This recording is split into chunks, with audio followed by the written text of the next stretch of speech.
para nós finalizarmos PAs, vamos resolver alguns problemas que têm a ver com interpolação aritmética. O que é interpolar?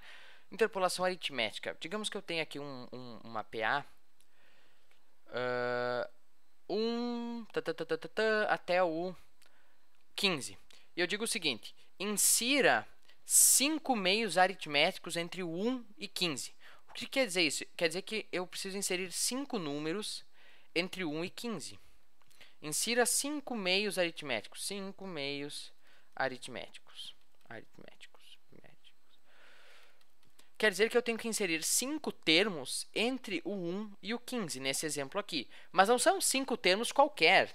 Podia colocar 9, 3, raiz de 2, π, mais 5, mas não é isso. Eu tenho que inserir 5 meios aritméticos, ou seja, tem que estar em uma PA. Aritméticos, tem que estar numa progressão aritmética. Então, vamos resolver esse problema aqui. Como é que eu vou inserir 5 termos entre o A1 e o A15 de forma que eu tenha uma PA?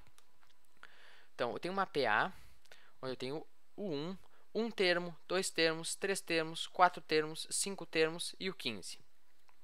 Certo? Então, bem, vamos resolver isso aqui. Quem é que é o meu A1 na PA? A primeira coisa que eu tenho que descobrir é a razão, né? Para eu poder calcular esses outros termos aqui, eu preciso saber a razão da PA. Então, como é que eu sei a razão? Quem é o meu A1? O A1 é o 1, né? E quem é o meu aqui, no caso, A7? É o 15. O último termo, o A7, né? Esse aqui é o A2, esse é o A3, o A4, o A5, o A6 e o 15 é o A7. Então, o A1 é igual a 1 e o A7 é igual a 15. Agora, lembrando, sempre que você tiver A7, A isso, A aquilo, você sempre tem que escrever em função do A1 e da razão. Então, como eu escrevo A7 em função do A1 e da razão? Bom, é fácil. A7 é igual a 1 mais 6R, 6 vezes a razão, que é igual a 15.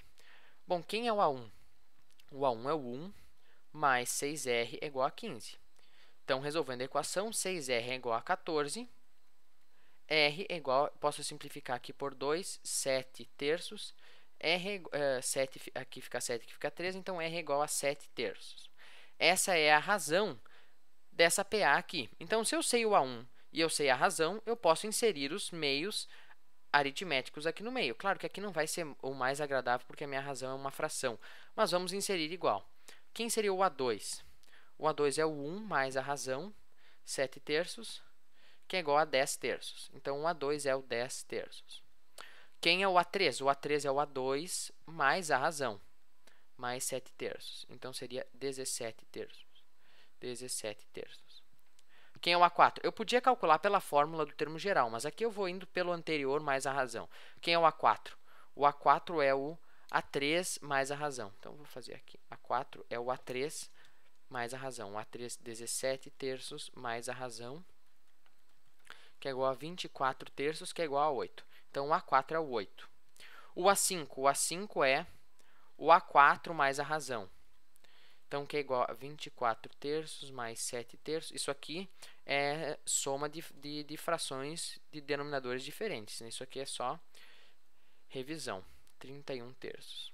E quem é o A6? O A6 é o A5 mais a razão, que é igual, então, ao 31 terços mais 7 terços, que é igual a 38 terços.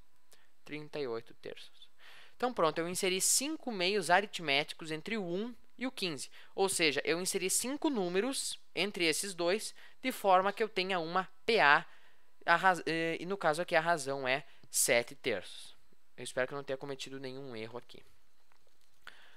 Então, vamos lá para um próximo problema de interpolação.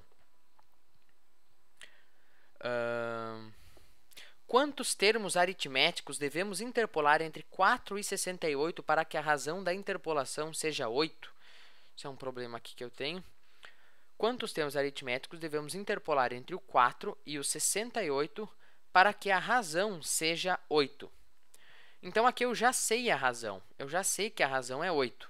Eu quero saber quantos termos eu tenho que ter entre o 4 e o 68 para que a razão seja 8. Então, quantos termos? Certo? Eu sei que o 4 é o A1 e o 68 eu não sei quem é, ele é o AN, porque eu não sei quantos termos eu tenho. Antes, no outro exemplo, eu sabia que eu tinha que ter 5 meios geométricos, desculpe, 5 meios aritméticos, e aqui eu não sei quantos meios eu vou ter que ter. Eu não sei quantos meios. Então, é isso que eu vou ter que descobrir. Eu posso descobrir pelo método quebra-galho, somando a razão até eu achar, ou eu posso descobrir através de uma equação. Vamos resolver aqui pelo método quebra-galho. Como seria essa PA? Se o A1 é 4 e a razão é 8, o próximo termo seria o 12, o próximo 20, o próximo 28, o próximo 36, o próximo 44, o próximo 52, o próximo 60 e o próximo 68. Pronto. Então, eu teria 1, 2, 3, 4, 5, 6, 7 meios aritméticos. 7 meios aritméticos. Aritméticos para que a razão seja 8, certo? Eu só escrevi aqui e achei que eu tinha que ter 7 meios aritméticos. Cuidado, essa PA tem 9 termos, certo? Eu tenho o A1, o A2, o A3, o A4, até o A9. Mas eu tenho apenas 7 meios aritméticos entre o 4 e o 68. Cuidado com essa confusão. Muita gente acha, a PA tem 9 termos, então eu tenho 9 meios aritméticos. Não, a PA tem 9 termos, mas ela tem 7 meios. Lembre-se, meios que está no meio do primeiro e do último. Então, cuidado com essa confusão. Agora, vamos resolver pelo método da equação. O que eu quero achar? Eu quero achar o valor de n. Então, eu sei que a n é igual a 1 mais n menos 1 vezes a razão. Quem é o AN? O AN é o 68. 68 é igual a... Quem é o A1? O A1 é o 4. É igual a 4 mais n menos 1. Não sei quem é o n. N menos 1 vezes a razão. A razão nós já sabemos, o problema deu. É 8. Então, aqui eu fico com 64 é igual a n menos 1 vezes 8. Posso simplificar por 8, né? Simplificar por 8. Fico com... Aqui fica 8, aqui fica 1. Então, 8 é igual a n menos 1. N é igual a 9, certo? Então, eu sei que aqui eu tenho o A1 e o 68 é o A9. Então, qual é a pergunta? Quantos meios aritméticos eu tenho entre o A1 e o A9? 7. Né? Eu tenho o A2, o A3, o A4, o A5, o A6, o A7, o A8. Então, ao total, eu tenho 1, 2, 3, 4, 5, 6, 7 meios aritméticos. Então, cuidado, muita gente acha, n é igual a 9, então eu tenho 9 meios aritméticos. Mentira! O total de termos é 9, mas você tem que agora pensar quantos meios eu tenho, ou seja, quantos eu tenho entre o primeiro e o último. Então, isso é interpolação aritmética, é você colocar termos entre dois números de forma que eu tenha uma PA. Faça mais uma prática, outros problemas aí, não é muito difícil isso. É só você saber o A1, o AN, talvez você tenha que achar o N, daí você vai ter a razão, ou talvez você vai ter que achar a razão, daí você vai ter o N. Enfim, cada problema tem a sua interpretação. É só você, num problema, é uma dica, tudo que ele te diz, você escreve. O A1 vale tanto, a N vale tanto, a razão vale tanto. Você vai escrevendo no papel, porque vai ficar muito mais fácil do que você só ter essas informações na cabeça. Então, se eu digo, numa progressão aritmética, A2 vale 5 e A7 vale 8, papapá, quanto vale R? Então, escreva tudo que o problema te dá no papel e aí, a partir daí, você vai fazer a interpretação. Aliás, resolva esse problema aqui. Quanto vale a razão? Se o A2 vale 5 e o A7 vale 8, quanto vale a razão dessa PA? Resolva esse problema aí de exercício, de tema, digamos assim. Mas enfim, era isso por esse vídeo. Eu espero que eu não tenha confundido ninguém. Se eu expliquei muito rápido, você pode voltar, enfim, ver mais vezes. Mas até o próximo vídeo.